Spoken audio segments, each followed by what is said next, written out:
Commander Jake Harrison stood in the control room of the Earth defense ship Retribution. His hands were pressed against the metal table as he watched the screen in front of him. The alien's face filled the display, and Jake felt his anger growing. With each word the creature spoke, Ambassador Zethkar was a tall reptilian being with green scales and yellow eyes that never seemed to blink. He represented the Galactic Council, a group of alien races that controlled most of known space. For 15 long years, humanity had followed their rules and accepted their demands. Jake was getting tired of it.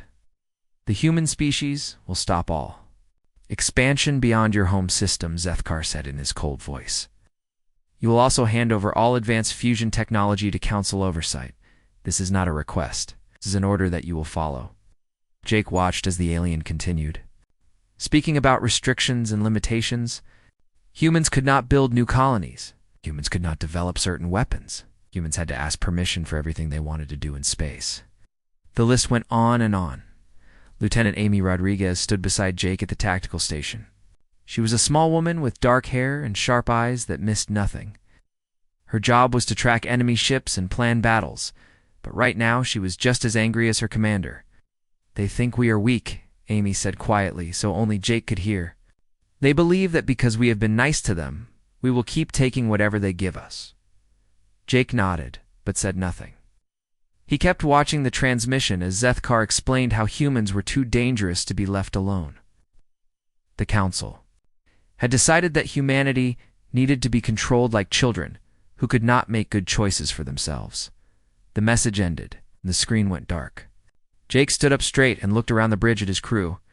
These were good people who had served Earth faithfully for years. They had followed orders and kept the peace even when it was hard to do so. But Jake could see in their faces that something had changed today. Captain Ryan Mitchell's voice came through the communication system from his ship nearby. Jake, did you see that transmission? Are they really demanding we give up our fusion technology? They are, Jake replied. And they want us to stop building new colonies too. There was silence on the communication channel for a moment. Then Ryan spoke again, and his voice was different now. Harder. 15 years, Jake. For 15 years, we have given them everything they asked for. We gave up mining rights to 3 star systems. We accepted trade deals that hurt our colonies. We even limited the size of our military fleet because they said it made them nervous. Jake remembered all of those concessions. Each time, human leaders had hoped that cooperation would lead to better relations with the Council. Each time, the aliens had simply asked for more. Dr. Lisa Parker's face appeared on another screen. She was calling from the research station. On Luna Earth's moon, Lisa was in charge of human scientific development, and she looked worried. Commander Harrison, I have been monitoring Council communications, she said. They are not planning to stop with these demands. Our intelligence suggests they want to place Council observers on Earth itself. They want to watch everything we do. Jake felt something cold settle in his stomach. Council observers on Earth meant the end of human independence. It meant alien beings would have the power to control what humans did on their own home world. How long do we have to respond to their demands? Jake asked. 72 hours, Lisa replied. After that, they say they will take action to enforce compliance. Jake knew what that meant. The Council had a large military force spread across the galaxy. If humans refused to obey, Council ships would come to force them to submit. That was what the aliens believed would happen. Amy Rodriguez was looking at her tactical display. Sir, I am reading increased Council fleet movements near our border systems. They are positioning ships as if they expect trouble. Jake was not surprised. The Council always used the threat of force to get what they wanted. Most species in the galaxy simply gave in rather than fight the powerful alien alliance. But humans were different. And Jake thought it was time the Council learned that President Linda Carter's face appeared on the main screen. She was calling from Earth, and Jake could see the determination in her eyes. President Carter was a strong leader who had guided humanity through many difficult years of dealing with the Council. Commander Harrison, I have received the Council's demands, she said. I want you to know that Earth's government will not be accepting their terms. Jake felt relief wash over him. He had hoped the president would take a strong stand, but he had not been certain. Too many human leaders in the past had chosen to compromise rather than fight. "What are your orders, Madam President?" Jake asked. President Carter looked directly into the camera, and when she spoke, her words were clear and firm. "Prepare our forces, Commander. The age of giving in to Council demands is over. Humanity will stand together, and we will stand alone if we have to." The transmission ended, leaving Jake and his crew in silence. For a moment, nobody spoke. Amy Rodriguez smiled, and it was not a nice smile. Finally, she said, "I was wondering how long we were going to keep pretending we needed their permission to exist." Jake looked around at his crew again. These people had been waiting for this moment just as he had. They were tired of being treated like servants by aliens who thought humans were inferior. They were ready to show the Council what humanity could really do when pushed too far. The Galactic Council had made a serious mistake. They had assumed that human cooperation meant human weakness. They thought that because humans had been peaceful, they would always be peaceful. They were about to learn how wrong they were. Jake Harrison smiled as he began preparing his ship for what was coming. The Council wanted a response to their demands. They were going to get one, but it would not be the response they expected. Captain Ryan Mitchell watched his screens as President Carter's message spread across human space. Within hours of her declaration, something amazing began to happen. Reports started coming in from every human colony, every research station, every mining outpost scattered across the galaxy. Ryan commanded the stealth ship Shadow Walker, designed to slip through space without being detected.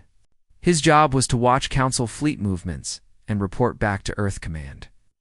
What he saw now made him realize just how badly the Council had misunderstood humanity. "We are receiving signals from hidden facilities throughout the outer systems," said his communications officer, Lieutenant Ben Clark.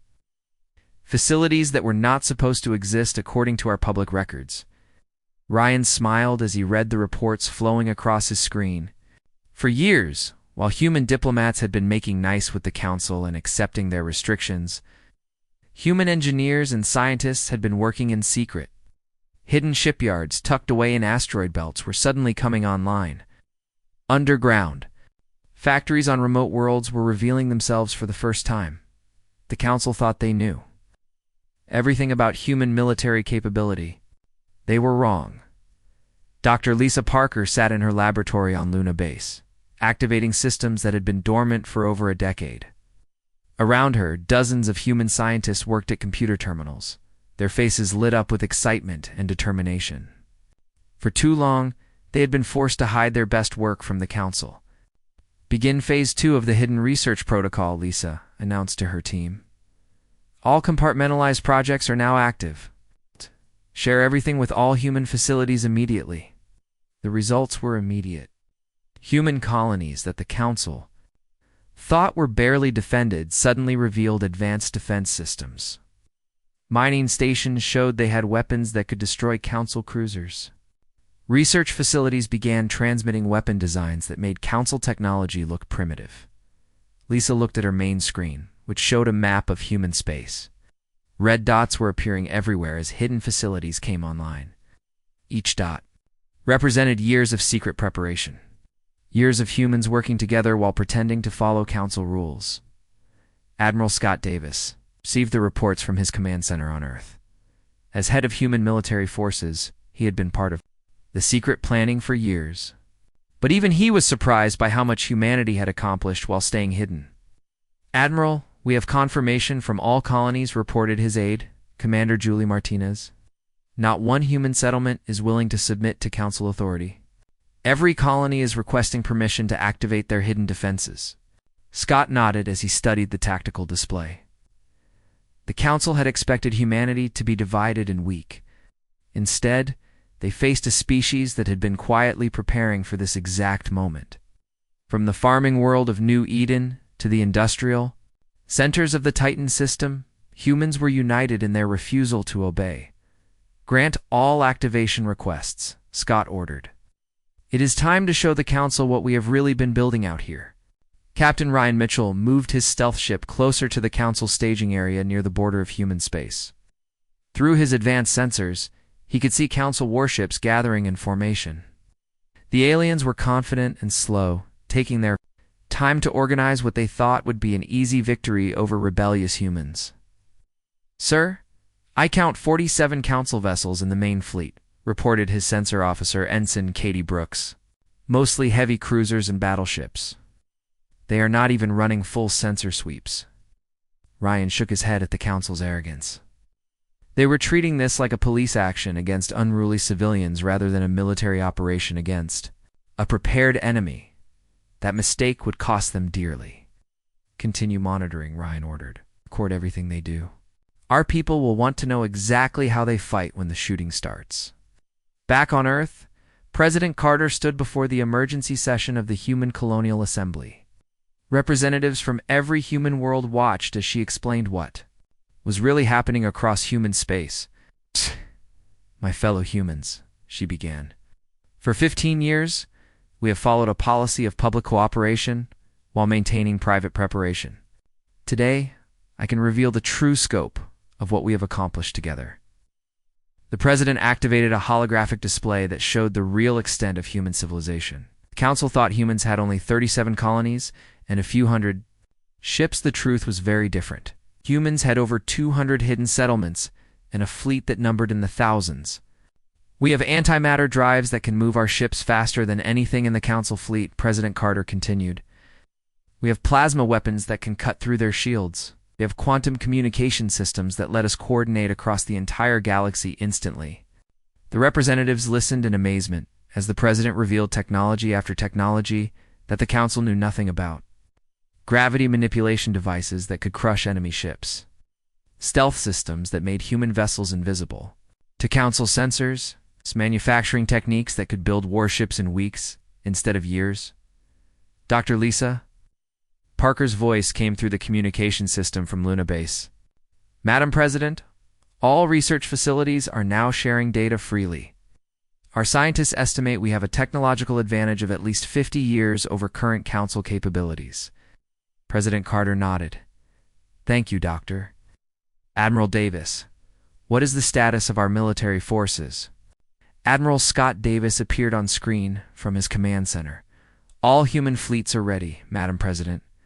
We have ships positioned throughout council space that they do not even know exist. When the time comes, we can strike from directions they will never expect." The president looked around at the assembled representatives. These people had trusted her government to prepare for this day while maintaining the fiction of cooperation with the council. That trust was about to be justified. "The council believes they are dealing with a weak species that will surrender when threatened," she said. "They are about to learn that they have awakened something they cannot control." Humanity tried diplomacy. "First, now we will show them what happens when diplomacy fails." Captain Ryan Mitchell watched as the council fleet began moving toward human space. The aliens were confident and slow, believing they faced an easy victory. They had no idea that hidden human ships were already moving to intercept them, armed with weapons the council had never seen. The war was about to begin, and humanity was ready. Colonel Matt Thompson stood on the command platform of New Austin Defense Station, watching his tactical screens with calm determination. The farming colony of New Austin was supposed to be an easy target for the council fleet. At least, was what the aliens believed. The council had chosen New Austin as their first target because it looked weak on their intelligence reports. A small agricultural world with only basic defenses and a few thousand colonists. It seemed like the perfect place to make an example that would terrify other human colonies into surrender.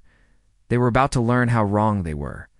"Sir, council fleet dropping out of hyperspace," reported Sergeant Lisa Wong from her sensor station. 40 ships total, mix of cruisers and destroyers. They are broadcasting surrender demands on all frequencies. Matt nodded as he watched the council vessels arrange themselves in attack formation. The aliens were taking their time, confident that the small human colony would give up without a fight. Their arrogance was exactly what Matt had been counting on. "Stations, prepare for battle," Matt ordered calmly. "Remember, let them get close before we reveal our true strength." The council fleet commander, Admiral Vextel, appeared on the main communication screen. He was a blue-skinned alien with 4 arms and black eyes that showed no emotion. Like most council officers, he viewed humans as inferior beings who needed to be controlled. "Human colony, this is Admiral Vextel of the Galactic Council Enforcement Fleet," the alien announced.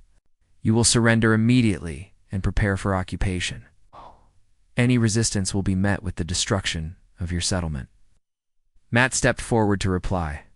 He was a tall man with gray hair and the steady manner of someone who had been a soldier. For most of his life, he had fought in the border wars 20 years ago and knew how to handle bullies. "Admiral Vextel, this is Colonel Matt Thompson, commanding officer of New Austin Colony. Your surrender demand is rejected. We suggest you leave our system immediately." The alien admiral made a sound that might have been laughter. "Colonel, you have 5 small patrol ships and a poorly defended farming world. I have 40 warships. Do not make this more difficult than it needs to be." Matt smiled as he looked at his tactical display. The council sensors were showing exactly what he wanted them to see: 5 old human patrol ships and some basic defense platforms around the planet. The aliens had no idea what was really waiting for them. "Admiral, you have 30 seconds to leave our system before we open fire," Matt said calmly. This time Admiral Vextel did laugh. "You cannot be serious. 30 seconds. Very well, human. When those seconds are up, I will show you what happens to species that defy the council." The communication ended, and Matt turned to his crew. These were farmers and engineers who had volunteered to defend their home. They had trained for years in secret, preparing for this exact moment. "All units activate stealth systems on my mark," Matt ordered. "Let them see what we have really been building out here." The 30 seconds passed, and Admiral Vextel gave the order to attack. Council ships began moving forward, their weapons charging and targeting systems, locking on to the small human patrol vessels. That was when everything changed. "Now, Matt," said quietly. The 5 patrol ships suddenly vanished from council sensors as their advanced stealth systems came online. At the same time, what the aliens had thought were simple defense platforms revealed themselves to be heavily armed battle stations equipped with weapons the council had never seen before. "What is happening?" Admiral Vextel demanded as his tactical officer reported the sudden disappearance of the human ships. "Where did they go?" The answer came in the form of plasma beams that tore through the shields of 3 council cruisers like they were made of paper. The patrol ships had not disappeared. They had simply become invisible to council sensors while moving into attack position. Lieutenant Dan Parker piloted one of the stealth ships as it unleashed its antimatter torpedoes on a council destroyer. The alien vessel exploded in a brilliant neat flash of light, its hull unable to withstand weapons that were 50 years ahead of council technology. "Direct hit on Target 7, Dan reported calmly, moving to engage Target 12. Across the battle zone, similar scenes were playing out as human weapons proved far superior to anything the council possessed. Ships that had taken the aliens years to build were being destroyed in minutes by technology. They did not understand. Admiral Vextel watched in horror as his fleet was torn apart. In less than 10 minutes, 37 of his 40 ships had been destroyed or disabled. His own flagship was badly damaged and barely able to maintain life support. "How is this possible?" he asked his surviving tactical officer. "Our intelligence said humans had primitive technology." "Sir, their weapons are far beyond anything we have seen," the officer replied. "And they appear to have some kind of advanced stealth capability that makes their ships invisible to our sensors." On New Austin Defense Station, Matt Thompson watched the battle end with satisfaction. The council had learned an expensive lesson about underestimating humanity.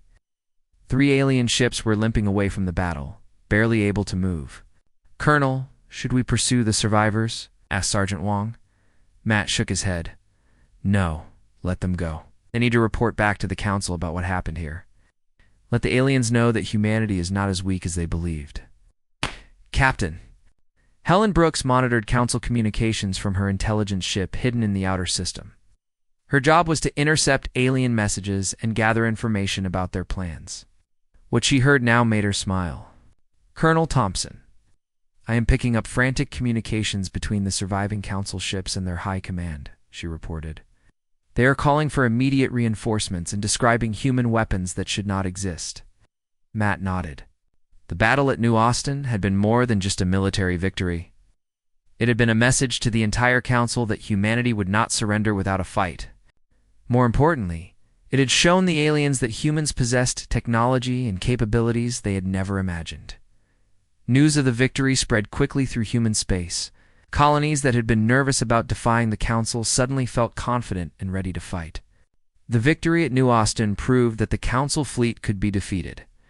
But the news also reached council space, where shock and rage replaced the confidence that had led to the attack. The aliens had expected an easy victory that would terrify humanity into submission. Instead, they had suffered a crushing defeat that revealed how badly they had underestimated their human opponents. Matt Thompson looked out at the wreckage of the council fleet floating in space around his colony. For 15 years, humanity had tried to find a peaceful way to coexist with the aliens. The council had rejected every attempt at reasonable compromise. Now they would learn what happened when they pushed humanity too far.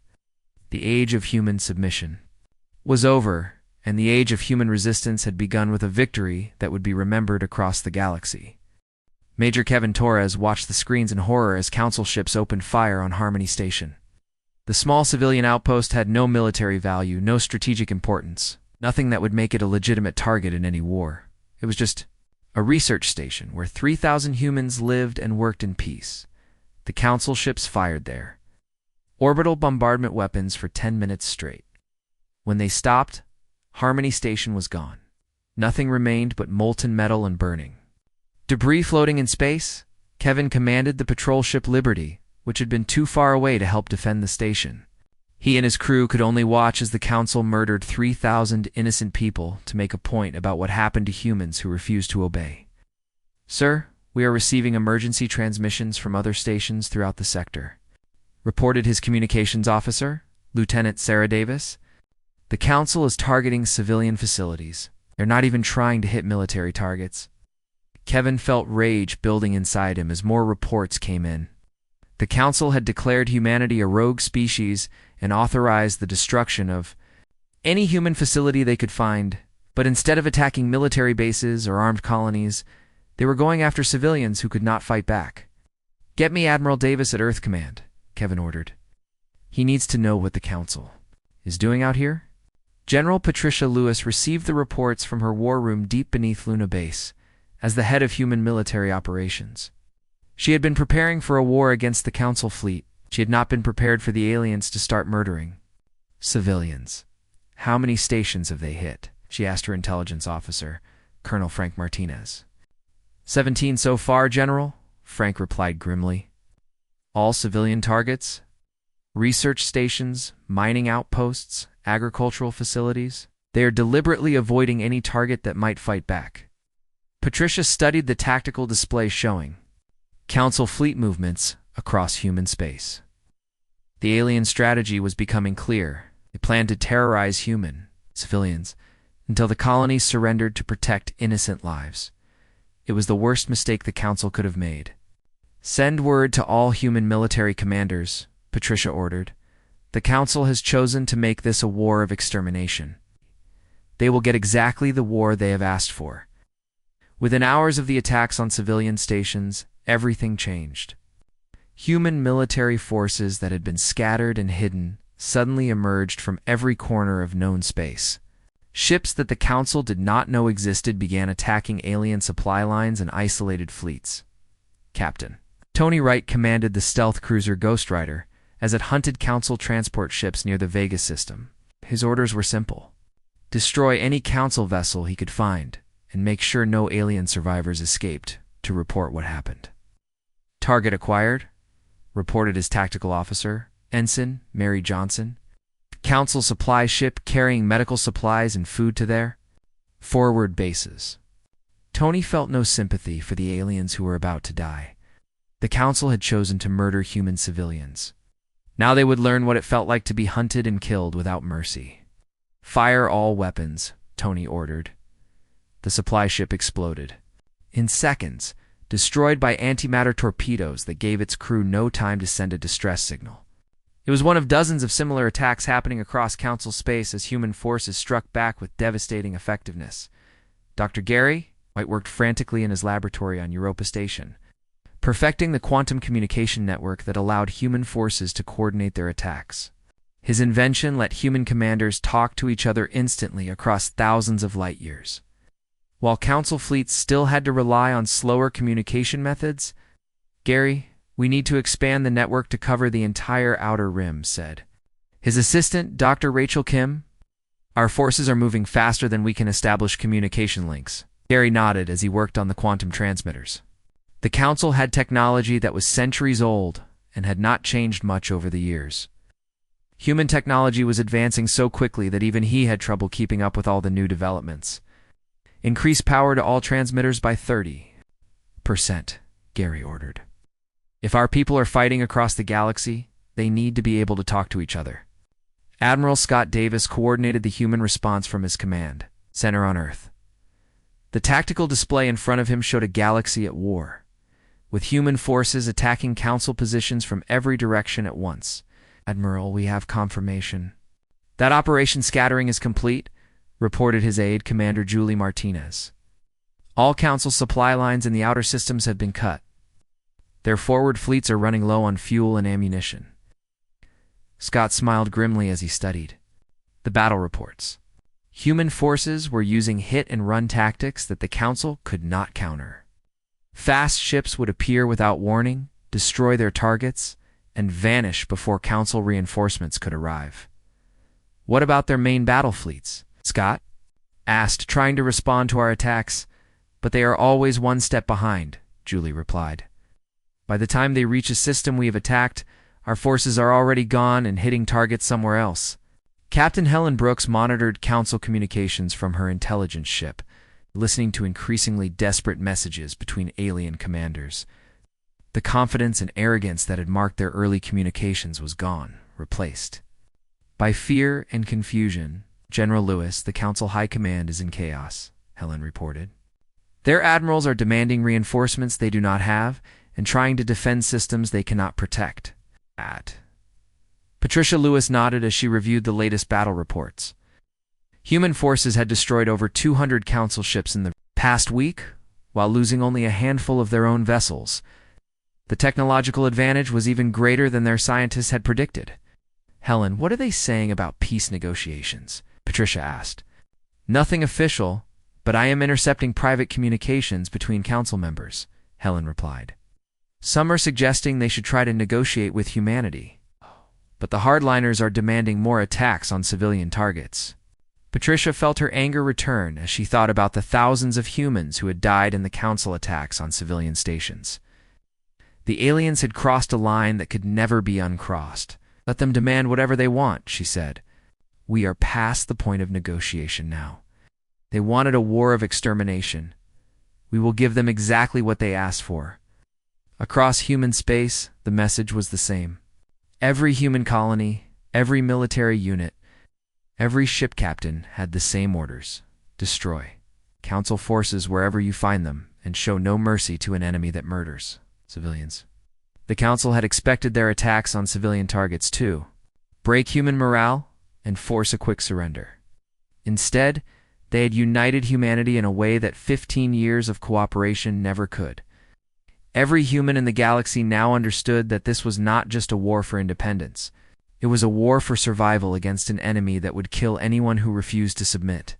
The Council had pushed too far. Now they faced the full fury of a species that had tried diplomacy first and been answered with the murder of innocents. The gloves were off, and humanity was about to show the galaxy what they could really do when they stopped holding back. Ambassador Claire Johnson walked through the halls of the Council Chamber building with steady confidence. 6 months ago, she had come to this place as a representative trying to negotiate peace between humanity and the Galactic Council. Today, she was here to dictate terms to a defeated enemy. The war was over. Council fleet had been destroyed, their supply lines cut, and their military forces scattered across the galaxy. Some Council ships were still fighting in isolated systems, but they were running out of fuel and ammunition with no hope of resupply. Claire entered the emergency session of the Galactic council and looked at the assembled alien representatives. These beings had once commanded respect and fear across the galaxy. Now they looked desperate and afraid as they faced the human representative who held their fate in her hands. Honored delegates, Claire began, using the formal address that the council preferred. I come before you today not to negotiate, but to inform you of humanity's decisions regarding our future relationship. The council speaker, an elderly alien with gray skin and 6 arms, leaned forward in his chair. Speaker Mordok had been in charge of the council for over 50 years and had never imagined he would see the day when humans dictated terms to his government. Ambassador Johnson. Surely we can find a way to return to peaceful relations, Mordok said hopefully. The council is prepared to discuss revised terms for human membership in our organization. Claire looked at the speaker with the same cold expression that Ambassador Zethkar had once used when delivering ultimatums to humanity. The tables had turned completely, and everyone in the room knew it. Speaker Mordok, humanity formally withdraws from the Galactic Council effective immediately, Claire announced. We hereby establish the Human Colonial Alliance as an independent government. Any species wishing to join us as equal partners will be welcomed. Those who wish to continue the old ways of control and subjugation will find themselves alone. Council delegates looked at each other in shock. For thousands of years, the council had been the only major government in the galaxy. No species had ever been strong enough to leave and form their own alliance. Cannot do this, protested Council Military Commander Vexahan, one of the few high-ranking officers to survive the war. The galaxy needs order. Without the council, there will be chaos. Claire smiled coldly. Commander, your council brought chaos when you decided to murder human civilians. You declared war on our entire species and tried to exterminate us. Now you face the consequences of that decision. President Linda Carter appeared on the main communication screen from Earth. Behind her, the viewport showed hundreds of human warships orbiting the planet, symbols of a species that had finally decided to stop asking permission to exist. Citizens of the galaxy, President Carter began, humanity tried for 15 years to work within the council system. We compromised, we negotiated, we gave ground hoping for peace. But when we were pushed too far, we discovered our own strength. The president's image was being broadcast across the entire galaxy, reaching every inhabited world and space station. Species that had never heard of humans before were learning about the new power that had defeated the mighty Galactic Council. Council chose to respond to our independence with violence against civilians, President Carter continued. They made this a war of extermination, gave them exactly the war they wanted, and they lost. Let this be a lesson to anyone who thinks they can control other species through fear and force. Captain Troy Anderson stood on the bridge of the Human Colonial Fleet flagship Defiance, watching the last Council battleship surrender in the Proxima system. As the new commander of humanity's main fleet, he had the honor of accepting the final surrender that ended the war. Council vessel, Eternal Glory. This is Captain Anderson of the Human Colonial Fleet, he said into his communication system. Do you surrender your ship and crew unconditionally?